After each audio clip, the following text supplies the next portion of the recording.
Top quality और consistent performance के लिए सिर्फ सिल्वर पंप नाम याद रखना। તો ભાવિન સર, એક વખત નિફ્ટી ઓટો ઉપર રિવ્યૂ લઈ લઈએ કે લાસ્ટ અઠવાડિયે તમે જુઓ તો 1% પણ વધારે મજબૂતી સાથે ક્લોઝ થયું હતું, અને આજે પણ તમે જુઓ તો ગઈકાલની નફો વસૂલી બાદ 0.5% મજબૂતી ઓલમોસ્ટ જોવા મળી રહી છે. અને એમાં પણ સર મારે તમારી સાથે એક ખાસ સ્ટોક વાત કરવો છે મહિન્દ્રા એન્ડ મહિન્દ્રા. ફાઇનલી આજે 2%ની તેજી સાથે 3200નું લેવલ સર એમાં ક્રોસ થતું જોવા મળ્યું છે. ડેઇલી વીકલી બંનેમાં સર સારું બ્રેકઆઉટ જોવા મળી રહ્યું છે. કઈ રીતે સર જોઈ રહ્યા છો નિફ્ટી ઓટોની સાથે સાથે Mahindra and Mahindra sir? Yes, Nifty ઓટોમાં ઓવરઓલ સારું એવું સ્ટ્રક્ચર છે. છેલ્લા 4 કે 5 અઠવાડિયાથી એ એક રેન્જમાં ચાલી રહ્યું હતું અને ક્યાંક ને ક્યાંક અક્યુમ્યુલેશન થઈ રહ્યું એવું દેખાઈ રહ્યું છે.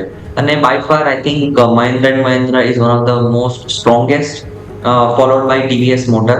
એટલે મને લાગે છે કે મહિન્દ્રામાં જે અત્યારના તેજી આવી છે અને એમાં બી એક બહુ 6 મહિનાનું જે આપણે જોયું હતું કે મૂવ આવ્યો હતો, પછી કન્સોલિડેશન ફેઝમાં વયું ગયું હતું, બટ 3233નો લેવલ પાર નહોતો થઈ શકતો. આઈ થિંક ફોર નાવ મને લાગે છે કે હવે એના જે નવા મોડલ્સ બી આવી રહ્યા છે અને આપણને રોડ પ્રેઝન્સ બી સારી દેખાઈ રહી છે અને કંપનીનું પરફોર્મન્સ બી સારું આવી રહ્યું છે અને ટેકનિકલી બી સ્ટ્રક્ચર સારું છે.